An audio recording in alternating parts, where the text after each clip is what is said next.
नमस्कार दोस्तों और स्वागत है आपका आपके अपने ही यूट्यूब चैनल बीएड एग्ज़ाम पर। और दोस्तों अभी फटाफट से वर्ष 2022 में आए हुए प्रीवियस ईयर क्वेश्चन को देख लेते हैं, जो कि जेंडर स्कूल एंड सोसाइटी से। पेपर हमेशा आपको देखना चाहिए, चाहे आप सीटेट एग्ज़ाम की तैयारी कर रहे हो, चाहे आप अपने बीएड एग्ज़ाम की तैयारी कर रहे हो, या यूपी टेट या सुपर टेट या किसी भी एग्ज़ाम की तैयारी कर रहे हो।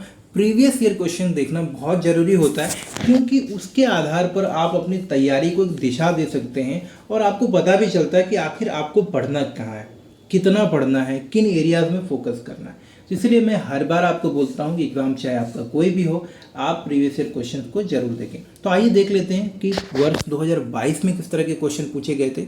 इसके बाद मैं 2021 का भी क्वेश्चन डिस्कस करूँगा और उससे पिछले ईयर्स के भी क्वेश्चन डिस्कस करूँगा, जिसको देखकर आप एक आइडिया लगा सकते हैं कि क्वेश्चन आखिर आते किस तरह के। तो फटाफट से क्वेश्चन को देखेंगे। यहाँ पे कोई ज़्यादा सॉल्यूशन की बात नहीं कर रहा हूँ, मैं जस्ट क्वेश्चन की बात कर रहा हूँ। इसके बाद आने वाले वीडियोज़ में आपको इनके सॉल्यूशन भी मैं प्रोवाइड कर दूँगा। तो पहला क्वेश्चन, जैसा कि आपको सबको पता है दोस्तों कि यहाँ पे कुछ चीज़ें ध्यान रखने की हैं, वो आपको ध्यान रखना है कि ये हमारा पेपर 2 होता है और इस सेमेस्टर में हमारे पास में 2 ही पेपर हैं, इंक्लूसिव एजुकेशन और जेंडर स्कूल एंड सोसाइटी। 3 घंटे का पेपर है, 90 नंबर का होता है, आप सबको पता है। तो इसके हिसाब से अपने एग्जाम को लिखेंगे। तो हम लोग सेक्शन ए से फटाफट से स्टार्ट कर लेते हैं। देखिए दोस्तों, जस्ट अ मिनट। तो पहला क्वेश्चन है दोस्तों कि डिफाइन सोसाइटी, यानी कि सोसाइटी को परिभाषित करिए। तो पहला क्वेश्चन है कि समाज को परिभाषित कीजिए। क्वेश्चन संख्या 2 है। इन सारे क्वेश्चन के बहुत सारे के सॉल्यूशन भी आपको मिल जाएंगे दोस्तों, क्योंकि ये रिपीटेड क्वेश्चन भी। तो मैं आपको बताता चलता हूँ, डिफाइन सोसाइटी, समाज को परिभाषित करिए, ये एक रिपीटेड क्वेश्चन भी है। इसके अलावा what do you mean by motherhood, ये भी रिपीटेड क्वेश्चन है कि मातृत्व से आप क्या समझते हैं। What do you understand by radical feminism, मूल सुधारवादी नारीवाद से आप क्या समझते हैं। ये क्वेश्चन भी वर्ष 2020-21 वाले में शायद पूछा गया, आप एक बार कंफर्म है, बट ये भी रिपीटेड ही क्वेश्चन है आपका। तो काफ़ी क्वेश्चन रिपीटेड होते हैं, इसीलिए मैं कहता हूँ कि आप प्रीवियस ईयर क्वेश्चन और इनके जो सॉल्यूशन मैंने दिए हैं आप उनको जरूर पढ़ लीजिएगा। क्वेश्चन नंबर 4 में चलते हैं। क्वेश्चन नंबर 4 है explain the concept of caste, जातिवाद की धारणा को स्पष्ट कीजिए। अगला प्रश्न है what is non formal education, अनौपचारिक शिक्षा क्या। इन सारे क्वेश्चन के सॉल्यूशन दिए हैं मेरे चैनल पे भी, आप जाके चेक कर सकते हैं दोस्तों। और अगला क्वेश्चन देखते हैं यहाँ पर, वाई वाज महिला समाख्या प्रोग्राम लॉन्च, महिला समाख्या कार्यक्रम क्यों प्रारंभ की गई। तो ये भी क्वेश्चन देखिए दोस्तों, मैं बताता चलो, ये रिपीटेड क्वेश्चन नहीं है, बट ये मैंने डिस्कस किया हुआ है। तो आप मेरे चैनल पे जाकर प्लेलिस्ट में प्रीवियस जो मैंने वीडियोस बनाए हैं उनको आप चेक कर सकते हैं। State the meaning of socialisation, सामाजिकरण का अर्थ बताइए, रिपीटेड क्वेश्चन है। तो आप इसको भी ध्यान रखिए कि ये भी हमारा क्या है, एक रिपीटेड क्वेश्चन है। आगे बढ़ते हैं। What do you mean by stereotypes, ये भी रिपीटेड क्वेश्चन है। इसका अर्थ होता है कि रूढ़िबद्धता से आप क्या समझते हैं, इसी को रूढ़िवादिता भी कहते हैं। तो ये भी हमारा एक रिपीटेड क्वेश्चन है। चलिए आगे बढ़ते हैं। प्रश्न संख्या 9 देखते हैं। What is the concept of women empowerment, ये भी रिपीटेड क्वेश्चन है और बहुत ही कॉमन क्वेश्चन है कि महिला सशक्तिकरण का संप्रत्यय क्या है, महिला सशक्तिकरण से आप क्या समझते हैं, महिला सशक्तिकरण के संप्रत्यय को समझाइए। किसी भी तरीके से पूछे ये क्वेश्चन आना ही आना है 100%। तो ये भी रिपीटेड और मस्ट रिपीटेड क्वेश्चन इस साल के लिए भी है, इस साल भी आने वाला है। आगे का क्वेश्चन देखेंगे, प्रश्न संख्या 10 सेक्शन ए से। और यहाँ पर देखेंगे दोस्तों, what do you understand by gender bias in text book, पाठ्य पुस्तकों में लिंग संबंधी पूर्वाग्रह से आप क्या समझते हैं। यानी कि किताबों में भी आपने बहुत सारी ऐसी कहानियाँ, किताबों में ऐसे बहुत सारे किरदार, बहुत सारे ऐसे पक्ष देखे होंगे जहाँ की पुरुषों को प्रधानता दिखाई जाती है और महिलाओं को कहीं न कहीं एक दोहरे दर्जे का प्राणी या दोहरे दर्जे का नागरिक के रूप में प्रस्तुत किया जाता है। पुरुषों की ज़्यादा से ज़्यादा बातें आपको देखने को मिलेंगी, ज़्यादा से ज़्यादा हीरो के रूप में, नेता के रूप में या नायक के रूप में ज़्यादा से ज़्यादा आपको पुरुषों की प्रधानता देखने को मिलती है कहानियों में, कविताओं में। लेकिन महिलाओं का विवरण या महिलाओं के बारे में वर्णन, यहाँ तक कि चित्र भी आपको पुरुषों की तुलना में, लड़कों की तुलना में कम ही देखने को मिलते हैं। तो अगर इस तरह की कोई चीज़ आपको किताबों में देखने को मिले तो हम कह सकते हैं कि पाठ्य पुस्तकों में लिंग संबंधी पूर्वाग्रह है। आगे बढ़ेंगे।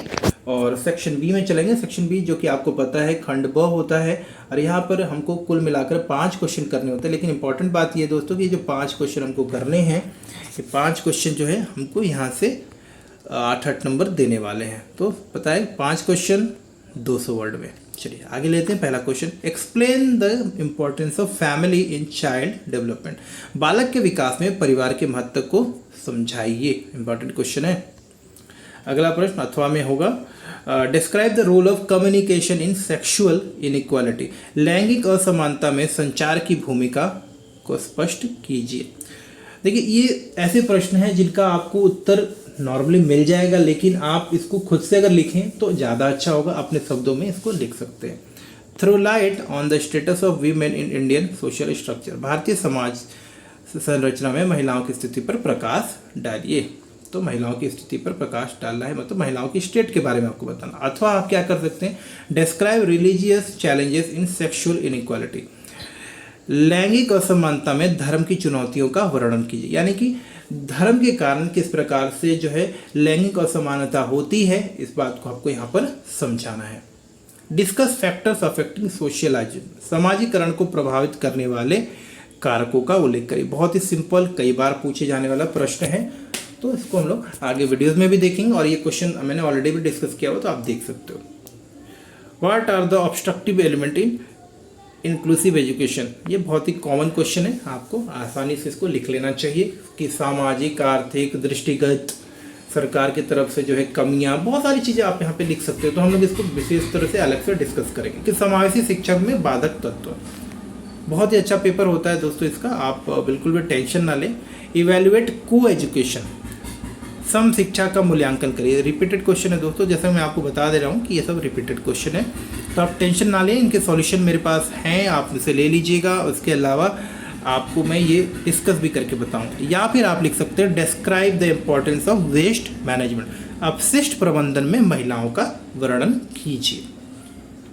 Through light on the methods of eradicating sexism. लिंगीय भेदभाव समाप्त करने के उपायों पर प्रकाश डालिए। बहुत ही अच्छे क्वेश्चन, और देखिए अपने शब्दों में लिखने वाले प्रश्न आए दोस्तों। ऐसा नहीं कि आपको किसी किताब, किसी पुस्तक या किसी गाइड, किसी सॉल्ट पेपर के ऊपर ही आपको निर्भर होना है। इनको आप अपने शब्दों में भी लिख सकते हो, लेकिन हाँ अच्छे शब्द और सही कंटेंट लिखना जरूरी है। या फिर आप लिख सकते हैं shed light on sex education. यौन शिक्षा पर प्रकाश डालिए। तो ये भी बहुत ही साधारण सा टॉपिक है, कई बार आप पढ़ते हैं, कुछ लोग संकोच करते हैं इस बारे में डिस्कस करने में, लेकिन इसमें ऐसा कुछ नहीं है, सिंपल सी बात है और आवश्यक चीज़ है। तो ये था सेक्शन बी। अब चलेंगे सेक्शन सी में, जो कि लॉन्ग आंसर टाइप क्वेश्चन होता है। यहाँ पर मात्र आपको 2 ही क्वेश्चन करने हैं, तो इस बात का बड़ा ही फायदा मिलता है कि 2 क्वेश्चन, लेकिन इस बात की समस्या भी होती है कि ये आपको 500 वर्ड में लिखना है। तो 500 वर्ड के कारण जो है ये क्वेश्चन थोड़ा सा एरिया हमारा टफ हो जाता है। लेकिन आप अच्छे क्वेश्चन का सिलेक्शन करें और आप आराम से इस क्वेश्चन में भी 30 में से कम 25, 26, 27 नंबर ला सकते हैं। तो पहला प्रश्न ले लेते हैं सेक्शन सी से। Describe psychological and sociological perspective of gender and sex. तो यहाँ पे बोल रहा है कि लिंग और लैंगिकता के मनोवैज्ञानिक और सामाजिक परिप्रेक्ष्य के वर्णन कीजिए। प्रश्न संख्या 8 है, throw light on organisation of schooling. विद्यालयीकरण के आयोजन पर प्रकाश डालिए। यानी कि क्यों जरूरी है, क्या आवश्यकता पड़ी, क्या लाभ मिलता है, क्या किया जा रहा है, क्या किया जाना चाहिए, इस तरह की बहुत सारी चीज़ें लिखा हुआ है। क्वेश्चन भी रिपीटेड क्वेश्चन है। Describe national effort to protect women right.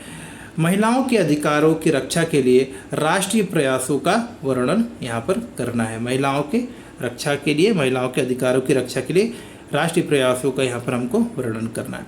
प्रश्न संख्या 10 देख लेते हैं। Explain importance of education for women empowerment. महिला सशक्तिकरण के लिए शिक्षा के महत्व की व्याख्या कीजिए। तो यहाँ पे हमको डिस्कस करना है। एक आखिरी प्रश्न देखेंगे।